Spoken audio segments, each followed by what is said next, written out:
El 4 y 5 de noviembre se realizará el segundo Encuentro Nacional de Educadores Sexuales hacia la Educación Sexual Integral, Avances y Desafíos, organizado por el Instituto de Formación Sexológica Integral SEXUR, la Secretaría de la Mujer de la Intendencia de Montevideo, Mujer Ahora y el Centro de Estudios de Género y Diversidad Sexual.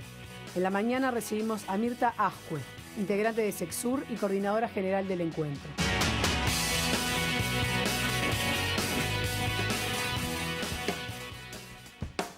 Ya le damos entonces la bienvenida a Mirta Ascue. ¿Cómo estás? Hola, bien. Gracias por invitarme. No, gracias por venir.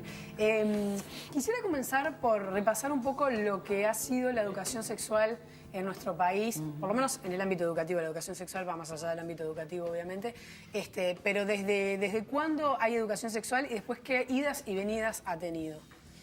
Bueno, hay una investigación muy interesante que no la podemos desarrollar aquí, pero justamente una de las invitadas en este encuentro, sí, Silvana de Rey, hizo como un relevamiento en Uruguay de estas idas y venidas.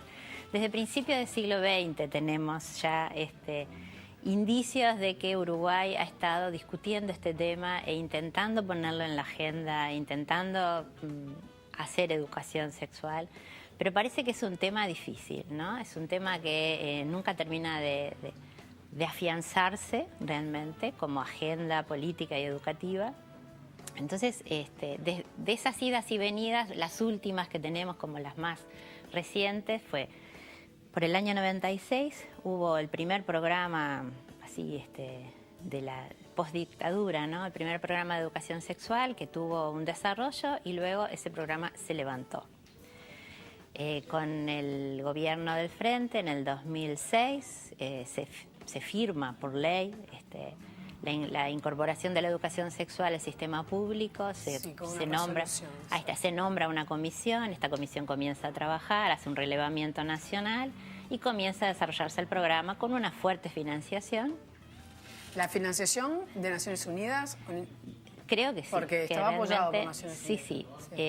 Y bueno, empezó a desarrollarse, se hicieron muchas cosas, encuentros, relevamientos, centros de materiales, y empezó a desarrollarse ese plan que se había aprobado en secundaria, en primaria, en UTU. Y es bien diverso lo que está ocurriendo hoy. Bueno, una de las cosas es que sería interesante, digo, si algún día pueden invitar a la gente del programa, ese programa quedó sin financiación. Se acabó la financiación y aparentemente no aparecen los presupuestos. Por parte del Estado, digamos. Parecería que el país está firmando todos los acuerdos, firma en todos los documentos donde la educación sexual se considera importante, son documentos firmados y ratificados por Uruguay. Pero luego a la interna el apoyo específico para esta educación sexual no parece estar llegando, ¿no? ¿Por qué crees que sucede eso, digamos, que en la agenda política o en todos los debates que tienen que ver sobre educación, ahora estamos de cara, gran tema, ¿no? Y no es como un tema que esté presente o que por lo menos no sea como de vital importancia? ¿Por qué creen ustedes? Bueno, en realidad habría muchas posibilidades. Pensar, una de las cosas es qué lugar ocupa la sexualidad en nuestra vida, lo difícil que es hablar. Acá como que siempre hablamos en dos términos de sexualidad, o en términos académicos o eufemísticos, como para no decir, o desde el chiste, la broma, el doble sentido. Pero hablar con naturalidad de sexualidad y que esté instalado en la familia, en la educación, en los medios, y de manera constructiva y de manera que genere en las personas realmente calidad de vida y no seguir reproduciendo modelos o estereotipos o hegemonías que no nos hacen bien. Entonces creo que uno de los aspectos tiene que ver con el lugar que ocupa la sexualidad en la vida de la mayoría. Ninguna persona está exenta, ocupe el lugar que ocupe, de que este tema sea un tema un poco incómodo en general. Sí, desde los padres cuando viene un niño y le pregunta... Las familias siguen sin asumir, las familias siguen sin asumir este tema, sigue siendo un tema muy incómodo. Y la educación, a pesar de tener un programa, tampoco está generalizada la educación sexual. No son todos los docentes que la logran abordar. Hubo una investigación que se presentó el año pasado o el anterior, hecha dentro del mismo Codicen, que se llama Cuidados de Sí de Niñas, Niños y Adolescentes, donde uno de los aspectos que se resalta es las dificultades que los docentes dicen tener para abordar la temática. No se sienten preparados. Es un porcentaje muy alto. de personas que dicen, no estoy preparado para hacer esto, no me animo. Entonces tenemos que pensar qué es lo que pasa, ¿no? Hay un programa de educación sexual, se habla de que está generalizada la educación sexual, pero luego cuando vamos realmente a terreno, las personas están manifestando dificultades. Y después, ¿quiénes la dan, no? Porque, por ejemplo, muchas veces pasa en instituciones católicas de repente que la educación sexual la dan los catequistas. No sé, a lo mejor son las personas más preparadas, a lo mejor no, pero no sé, digamos, si hay algún tipo de exigencia de pasar por algún tipo de educación para poder después luego reproducirla, ¿no?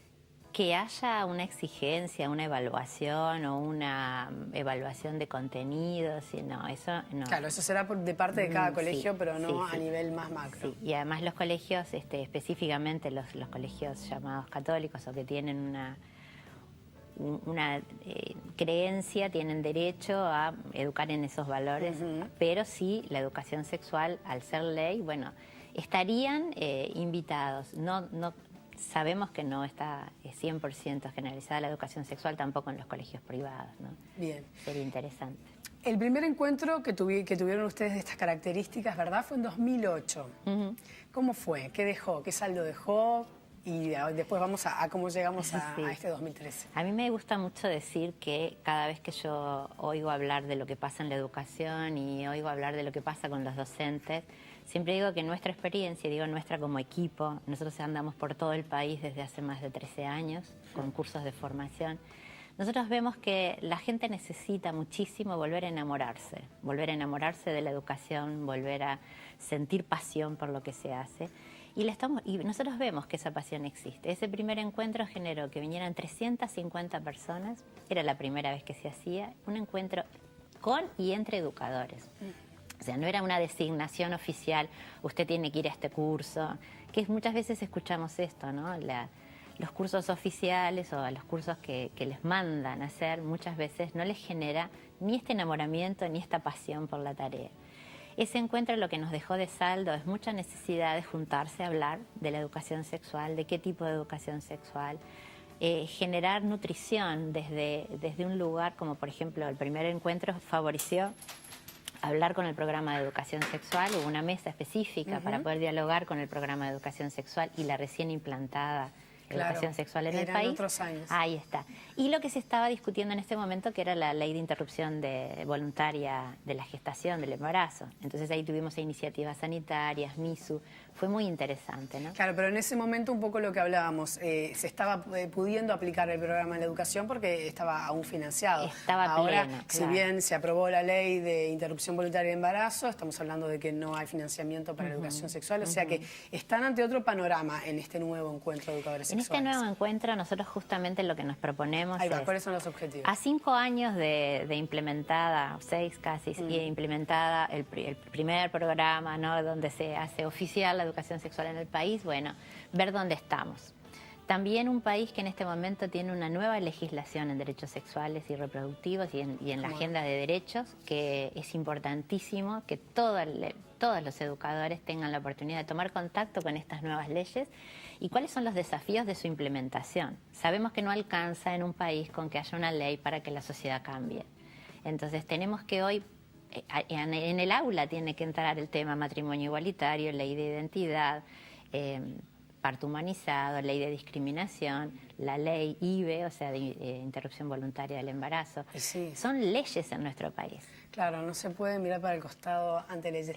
Y Sería después la otra cosa que es como importante resaltar, porque claro, estamos hablando de la educación que obviamente no es el inicio de todo en los chiquilines son el futuro del país. Pero bueno, pero para aquellas personas que ya no están en el ámbito educativo, que la educación sexual, por ejemplo, también tiene que ver con los sistemas de salud diversos que hay, ¿verdad? Lo que se llama la educación sexual no formal, que hay muchísimas experiencias en Uruguay a través de los sistemas de salud, a través de los centros comunales, a través de los centros, por ejemplo, en los CAIF se trabaja muchísimo con las familias y hay otras iniciativas. La idea es que la educación sexual sea permanente porque cada vida, cada etapa, cada nuevo momento de la vida nos desafía a tomar nuevas decisiones. Totalmente, la sexualidad más de uno en cada etapa de la vida es Muchas totalmente veces diferente. nosotros escuchamos que se dice, no, nosotros hicimos un taller, no, nosotros invitamos a un especialista, entonces invitan a un ginecólogo, ginecóloga, una psicóloga, un psicólogo.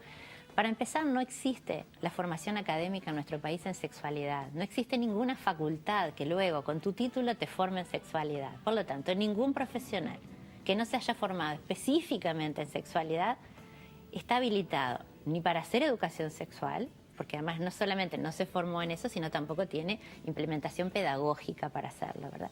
Esto es una cosa que sería importante que Uruguay empezara como a hablar más seriamente. Parece que hemos intentado, pero no se logra, ¿no? Y lo otro es que se necesita que la formación permanente y que las personas tengan acceso a poder hablar de, bueno, primero vida, adolescencia, luego cuando sos adulto, luego cuando tenés hijos. Cada etapa requiere de un acompañamiento o un saber que, bueno, que genera... ¿Por qué saber? Bueno, porque genera calidad de vida. Es como saber de nutrición. Una cosa es comer, otra cosa es nutrirse, ¿verdad? No, y saber porque a uno le pasa lo que le pasa, porque uno siente lo que siente. Ni que hablar en la etapa niño y adolescente. Es que en educación, ahí va, también, ¿no? Tenemos tanta cosa, ¿no? ¿Qué lugar ocupa nuestro cuerpo? ¿Por qué el cuerpo sexuado es tan difícil de nombrar? Los miles de nombres que tienen los genitales. Parece que los niños tienen que tener genitales que se les llamen de maneras graciosas porque si no asustan. Y luego también una serie de aspectos que tienen que ver con cómo nos educan como varones y mujeres, que esto es lo que se llama el aspecto, la perspectiva de género, ¿no? Sí, a lo que se le da importancia, sí, ¿no? Incluso hablando de órganos sexuales, o sea, el tamaño, esto, aquello, esas cosas que... Y que eso generaría desde la infancia, si nosotros pudiéramos tener una mayor naturalidad para desarrollarnos como una parte más. Por ejemplo, ¿cómo nos enseñaron a lavarnos los dientes? Y no hay ningún problema y te enseñan a abrir la boca y a cepillarte bien. Entonces ahí no hay drama, pero hay parte de nuestro cuerpo que están vedadas en la educación infantil. Sí, claro. Entonces, esta huella va quedando. Del cuerpo no se habla, hay lugares, hay zonas que son prohibidas. El límite entre lo que tiene que ser el pudor y lo que tiene que ser el conocimiento, ¿verdad? Ahí hay un difuso límite, entiendo. Porque además el pudor es una cuestión, una construcción social. Nosotros sabemos que hay pueblos que viven sin ropa y no por eso la gente está una montada sobre la otra. No, lógico, pero de todas maneras el pudor tampoco necesariamente tiene que estar de la mano de falta de conocimiento. Exacto. Eso es lo que entiendo. Ni de la represión, ni de la vergüenza. Y estar totalmente informado y saber del tema. Y de no sentir vergüenza. O sea, el pudor puede ser una cuestión de cuidado, de no necesito exhibirme, pero no sentir vergüenza, que son cosas diferentes, y que la vergüenza hacia el cuerpo es algo que aprendemos desde muy temprana edad, mucho más las niñas que los varones. Y luego está ligado, bueno, a todo nuestro desarrollo y cómo vivimos ese desarrollo. Entonces, cómo la educación sexual, que no es solo biología, adquiere una importancia trascendente en toda nuestra vida, pero también en ese acompañamiento con las familias. Si la escuela da un mensaje y la familia otro, ahí se genera lo que es la comunicación paradójica, ¿no? Que hace que, bueno, necesitamos cierto acompañamiento también de que lo que se dice en la escuela y lo que ocurre en casa no sea tan diferente. Es un mundo ideal, esto no es fácil. Mirta, nos tenemos que ir. Me gustaría simplemente unos segundos repasar entonces cuándo es y quiénes pueden o deben participar. Cualquier persona puede participar porque es un encuentro abierto y gratuito. Se pueden inscribir a través del formulario electrónico, de la página que es Encuentro Nacional de Educadores Sexuales, así todo largo, Encuentro Nacional de Educadores Sexuales, WordPress. Si lo googlean en Encuentro de Educadores Sexuales, va a salir. Sale facilísimo, hay muchísima información. Y es el 4 y 5. Es el 4 y el 5 de noviembre, hay mesas interesantísimas, va a estar el programa de educación sexual, va a haber una mesa sobre legislación interesantísima con todo lo nuevo que hay, va a haber una mesa de masculinidades, una de diversidad, 2 presentaciones de libros, se presenta nuevamente el libro de Rubén Campero, Cuerpo, Poder y Erotismos, pero también un libro que no se ha presentado en Uruguay, de Elvira Lutz, El largo proceso hacia la autonomía de las mujeres. Es un libro que se publicó en Europa y acá lo vamos a presentar por primera vez. Mirta Ajue, integrante de Sexur, que está cumpliendo 10 años, ¿verdad? 10 años. Y feliz cumpleaños. Y coordinadora del evento. Gracias por haber venido. No, gracias a ti por difundirlo. Por favor. Nos vamos a una tanda y ya venimos.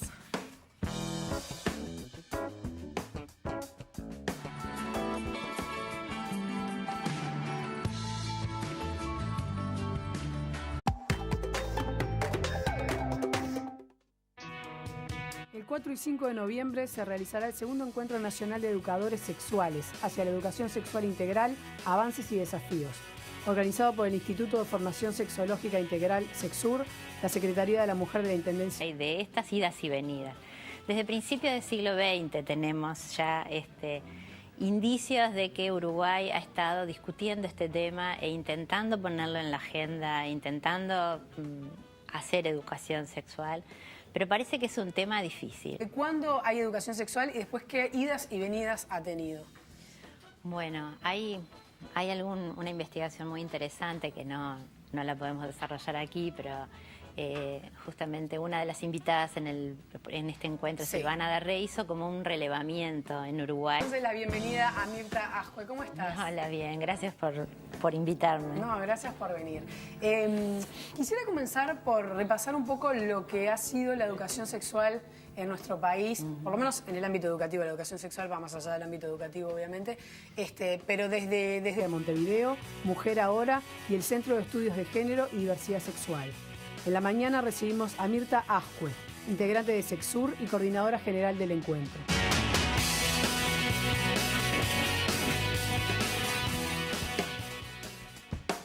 Y ya le damos